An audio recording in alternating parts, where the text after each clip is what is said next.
O'zbekiston Milliy meteorologiya instituti Xorazm viloyati filialida viloyat prokuraturasi hamda Bosh prokuratura huzuridagi iqtisodiy jinoyatlarga qarshi kurashish departamentining davlat moliyaviy nazorati inspeksiyasi viloyat boshqarmasi bilan hamkorlikda korrupsiyaga qarshi kurashish masalalariga bag'ishlangan yig'ilish bo'lib o'tdi. Hozir shu haqda.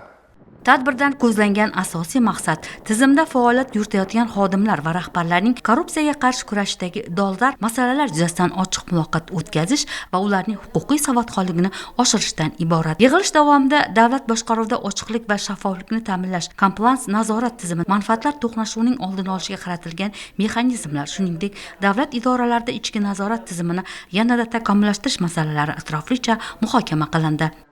Shaffof meteorologiya tizimini yo'lga qo'yilgan holda korrupsiya omillarini kamaytirib kelmoqda. Mijoz bilan to'g'ridan-to'g'ri shartnoma tuzish yoki korxona xodimlari bilan mutaxassislarimiz tomonidan aloqalar yo'qotilganligi hamda elektron raqamlashtirilgan holda qiyoslash guvohnomalari berib kelayotganligi, milliy meteorologiya tizimida raqamlashtirilganda yagona milliy platformasi orqali ishlab kelinyapti. Unda aholimiz ham platformada berilayotgan guvohnomalarni ko'rish imkoniyatini yaratilgan. Tadbir davomida xodimlarga bugungi zamonaviy texnologiyalar jadal rivojlanayotgan sharoitda kiberxavfsizlikni ta'minlash va shaxsiy ma'lumotlarni sir saqlash bo'yicha tavsiyalar ham berildi. Bu kabi tadbirlar har bir xodimda korrupsiyaga nisbatan murosasiz munosabatni shakllantirish orqali sog'lom va adolatli tizimni shakllantirishga xizmat qiladi.